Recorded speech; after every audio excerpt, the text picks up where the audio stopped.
What is up, everybody? Welcome back to the Show Tiberio Show, yet another episode.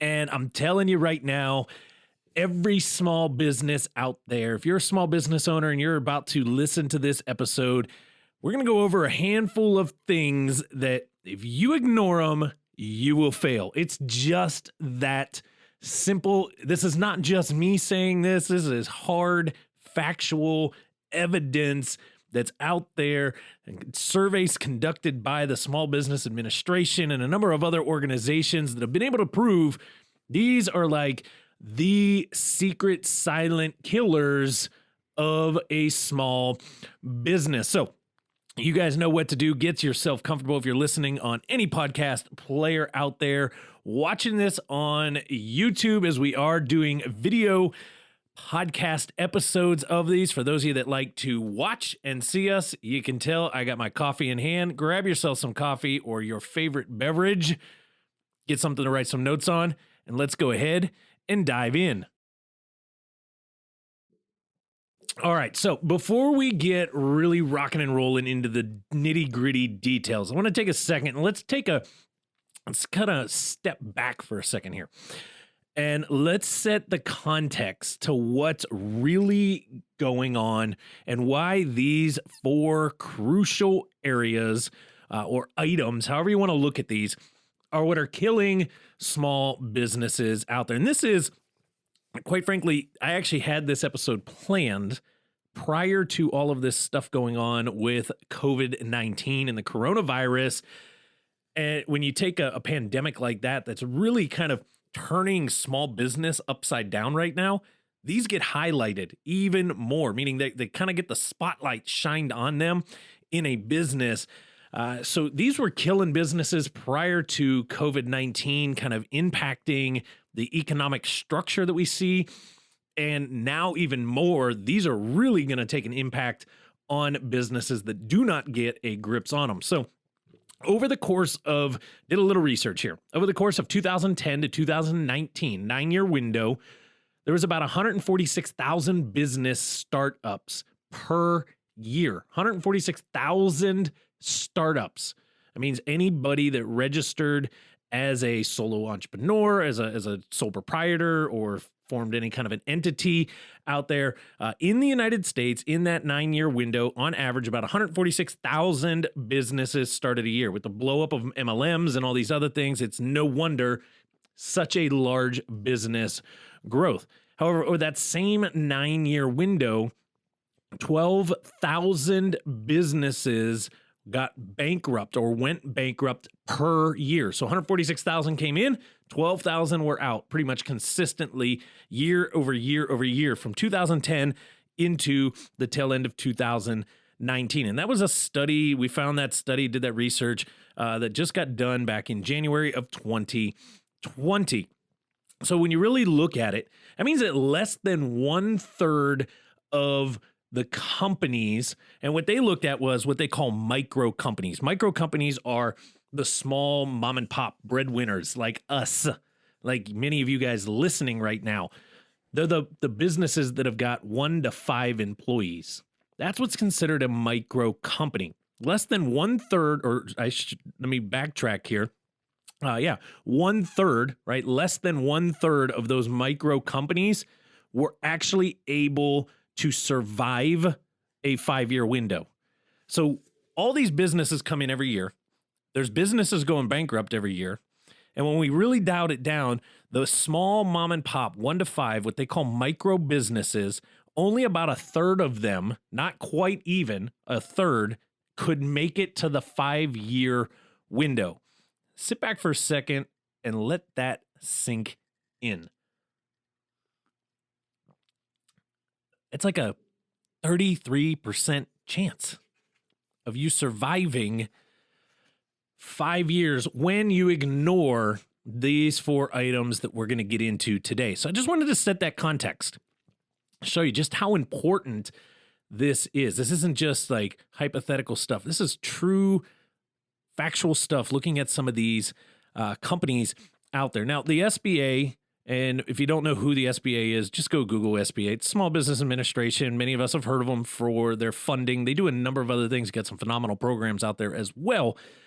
They did a study inside of all of this, and they looked at the financial difficulties of small businesses. If you're out there and you run a small business, if you're married to somebody, dating somebody, whatever, you know that small business owners have financial difficulties at times. Listen, it's not easy. A lot of us are trying to what we call bootstrap, so to say, the business. We're trying to do it all ourselves. We're trying to make things happen. We're buying things as we need it. It's not like we've got an endless supply of funding coming in. So the SBA, they did this survey and they wanted to see what was the cause of these bankruptcies in businesses. Like, what were the causes of the bankruptcies itself? Not just why they fail. We're going to get into those in a second. But take a look at some of these statistics here. Outside business conditions. We're going to talk about that here in a second. 38.5%, 38.5% of the businesses that they looked at failed or went into bankruptcy due to outside circumstances. We'll talk exactly what those are here in a second. But really, you can't even look at those. Like those ones, okay. Could they have done some things? I bet. Could they have handled all of it? Maybe not, right? It's outside their control. That's what outside circumstances are. It's nothing that they personally did. However, I would sit there and argue that maybe there are some things that they didn't do to survive during that same time. So 38.5% of them went into bankruptcy because of that. 28%, now this is one of, there's a handful in here of things that the businesses themselves could have controlled. One of them being financing. 28% of the businesses that went into bankruptcy failed because of financing. Now, I look at it this way. If your business is about to fail and it's failing because of money issues, then you've got to fix that. And you've either got to get the money in or you've got to take a look at where you can cut back on some costs. That's what we specialize in doing here at Top Results Consulting, not just getting people to show up online, but also teaching them how to operate their business and how to increase their bottom line. Sometimes that means we start looking at what are some of the things that we can cut back. So 28% failed because of financing. I call that's their fault. They should have taken a look at that one. Inside business conditions. This is inside your business, your systems, your processes, your culture, mission, vision, customer service, these type of things. 21.7% of them failed simply because of their internal business culture or business conditions. What they were currently doing caused them to fail. Who's at fault there? Pretty simple. Taxes. 20% of the businesses failed because of taxes. We hear this all the time. What is the most expensive expense, right? What's the highest expense in any business? Taxes. And it's simply because they're not knowledgeable on how to structure correctly, or they don't know how to go get the proper individual. Like, our perfect example, my neighbor right here in our office complex, right behind the wall that you guys that are watching this on video, inside that office, right behind where the camera's at that I'm looking at right now, is one of our top individuals that I talk to all the time around taxes, an accountant, a CPA, somebody that specializes in this for small businesses. Well, if a business is failing because of their taxes, again, it's their fault. They should have went out and got some advice, somebody to help them on that one. 18.8% over disputes.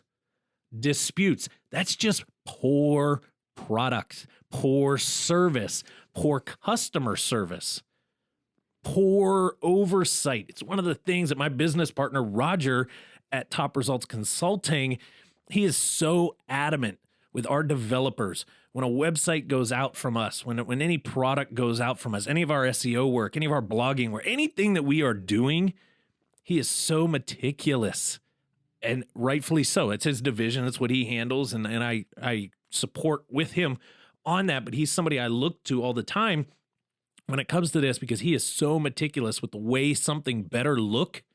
Now, there's a point of being over kind of OCD, so to say, around that, but businesses, 18.8% 8% of them are failing because of simply disputes or returns or refunds. That's a problem. They should have caught that one a whole lot sooner than before they failed, in my opinion. And then 32.9% to round it out, 32.9% over personal issues or other stuff that they just classified underneath other that didn't fall into it. So there's a handful of those that were in their control, and it leads us right into these 4 basic areas. And if you guys have been on our blog, I've got the actual blog written out here. I wanted to take this a little bit deeper. If you've read the blog, you know some of these things that I'm going to get into, but we're going to talk a handful deeper here over the course of the next 10, 15 minutes or so on these 4 factors. So the first one being, and these are in no particular order. I mean, you could claim that they're in some sort of an order. I didn't put them in this particular order for a reason. I put them in this order because I like the flow of it when I was writing this out, but they kind of do build on each other, which maybe it was just my subconscious that did that as I was putting this together this way. But hey, that's just how it rolled. The first one, external factors that are out of their control. We just talked about that. There was a huge percentage of businesses that went into bankruptcy because of outside business conditions, like 38.5% of them. So what is a external factor? Well, there's a number of things. I mean, obviously, we currently, at the time of recording this on March 31st, 2020, we are currently living in a true moment of external factors against businesses that are going to cause some of them out there, even maybe some of you guys listening are experiencing it already, a failure or a possible bankruptcy, right? None of us knew that COVID-19 was coming. It's not like we had a warning. It's not like it was, talked about a year ago to get ready for this thing. It came quick. It was a swift thing. It all of a sudden shut a lot of us down. Thankfully, some of us have been able to still maintain or do or learn to innovate. And that's something I'm going to talk about here when it comes to external factors. But external factors smack us.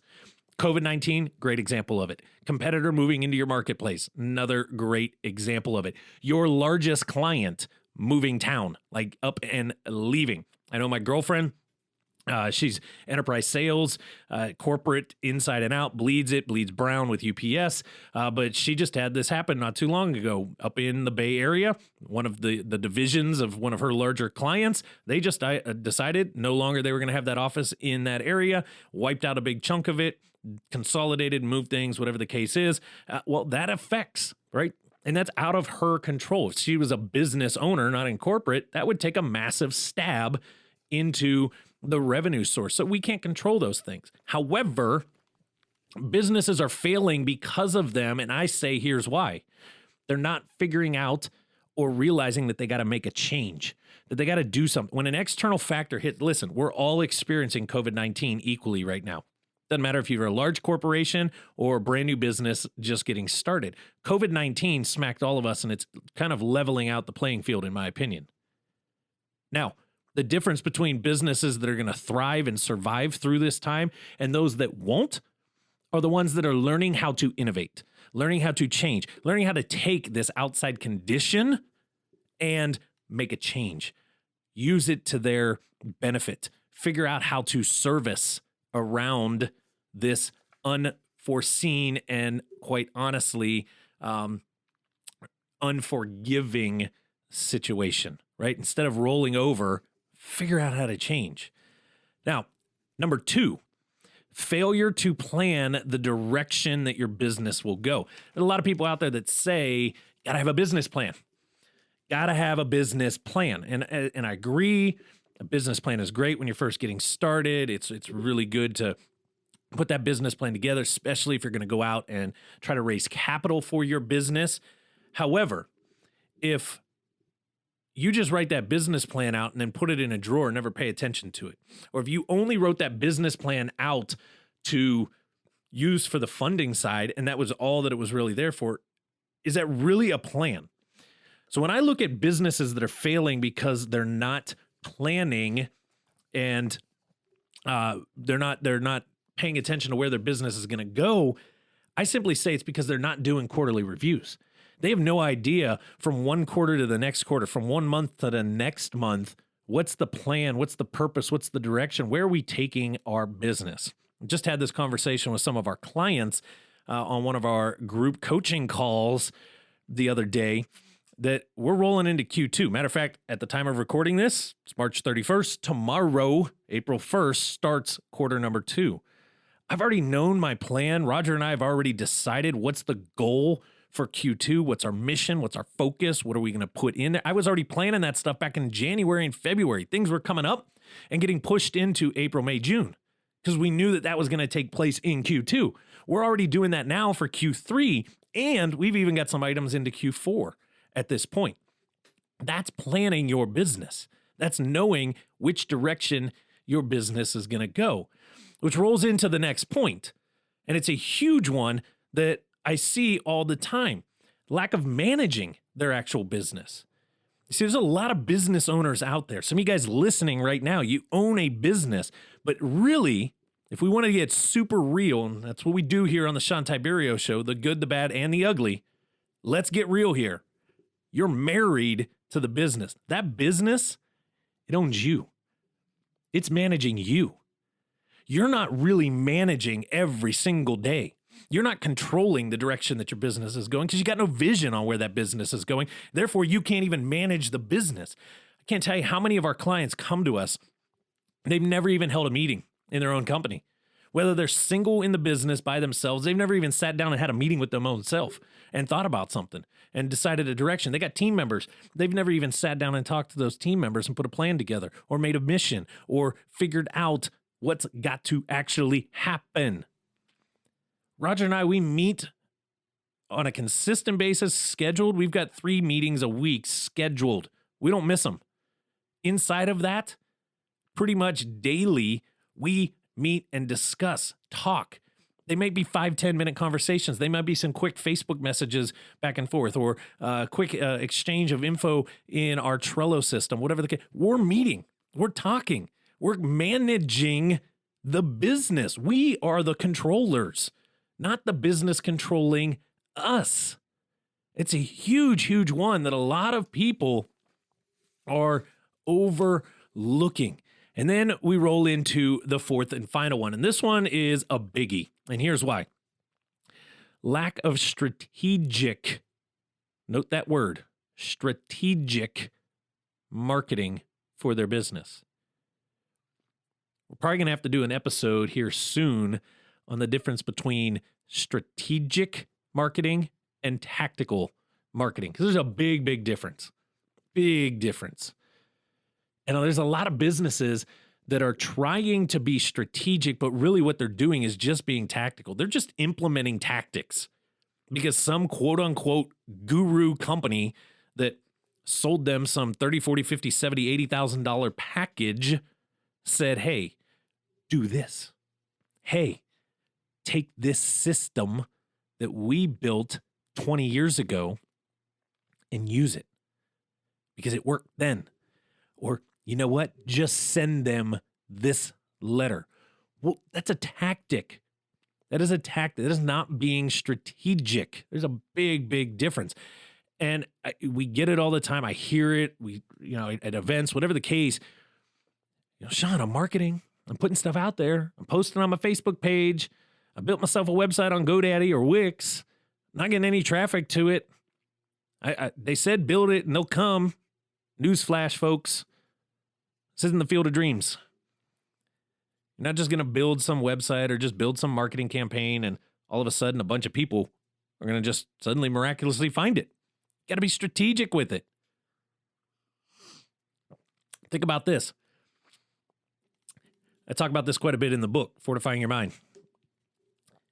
When we were in battle in Iraq, Afghanistan, we didn't just leave the wire and go willy-nilly. We didn't just leave the wire and run around with our weapons up at our shoulder and go all over the place with no real purpose or focus. No, we had a mission. We knew what we were going to do. We knew what the outcome needed to be. We knew where we had to get to. What's the rendezvous? What's the checkpoints? How are we getting there? What's the purpose of getting there? What's the task once we get there? What are we going to do in these different scenarios? More importantly, what's the plan to actually get there? And what are we going to do if X, Y, and Z happens in the process? That's strategic, or as I like to call, strategy marketing. You see, we just actually got done with our marketing mastery course. It's going to be available for anybody else that missed the initial launch of it. It's going to be available for you guys here really, really soon. So stay tuned. Another reason to be subscribed and pay attention, and subscribe on the YouTube channel, follow the podcast here, follow us on Facebook, Instagram, all that stuff, because it's going to be coming out. It was a phenomenal 12-week course. It's being broken into 12 solid-ass modules for everybody to really craft a true strategic marketing campaign. We spent 3 separate weeks. There's 3 separate courses just on what I call process mapping. And the process mapping, some of you guys may think of it as like mind mapping. It's all kind of the same aspect. But the idea of process mapping your marketing campaign, if I had the whiteboard here in front of me, I'd be able to show you one, but there's like 22 pieces that have been mapped out for one singular campaign. And someone would be like, why? What is all? That is strategy marketing. That is strategically moving my prospect in whatever business that marketing campaign is for, moving that prospect from ignorance through awareness into ultimately becoming a client or a purchasing customer. Big difference. And if I had to put emphasis on one of these, obviously all 4 of these are huge. Huge. It's why they're in this article. It's why they are the reasons that are out there in the studies that a lot of these surveys have found that businesses are failing because of them. But if I had to put emphasis on one of them, I would probably say that this one right here, lack of strategic marketing, is one of the biggest pieces of it. And here's why.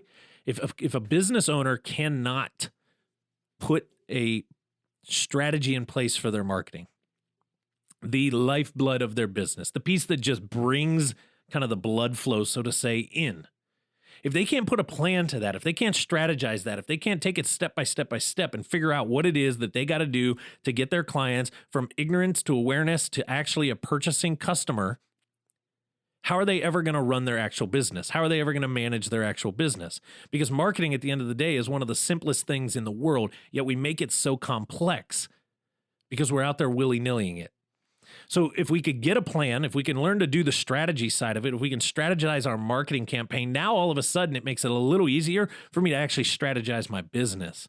Because I know what I'm marketing, I know what I'm trying to do with my marketing. I can now better strategize where my business is going. I can also have a much more clear picture of what my purpose is in my business, and therefore I will manage my business. My business won't manage me anymore. And then when something like COVID-19 smacks us in the face, and this outside influence, this outside my control hits us, it's not as devastating. It's like getting smacked in the ocean with a larger wave. Okay, whew, no one pushed me back a hair. However, I'm good. I get back up, I get on my board, I keep swimming out. These 4 right here, crucial. So as we wrap down, I want to thank you guys for tuning in to this episode of the Shawn Tiberio Show. I say it every episode. I'm going to continue to say it. Be sure to subscribe, rate, review, hit the bell if you're watching this on YouTube. If you're on a podcast player, make sure you hit that subscribe button on Apple, iTunes. We would love the subscribe and the rate and the review to help us get this in front of more and more people. We here at the Shawn Tiberio Show, Top Results Consulting, we love bringing this information to you guys. We're asking for your help to get it to more and more people out there. Connect with us on Facebook, social media, any platform, Facebook, Instagram, Twitter, Pinterest, wherever, at Shawn Tiberio. And these will all be linked up in the show notes or down in the comment sections. At Shawn Tiberio, also at Top Results Consulting. And stay tuned. We got some phenomenal episodes coming up over the next couple weeks. Got some phenomenal blog articles coming out on our website, topresultsconsulting.com, coming out here really soon. The information's there. We're going to get through this COVID-19 piece. Start focusing on and let us know in the comments which one of these 4 is your biggest pain point, which one you're going to start focusing on immediately. Immediately start focusing on it so that you can survive and thrive over the course of the next few months. As always, 2020 is the year of being different. Think outside the box. We'll see you guys again on a next episode of the Show Tiberio Show.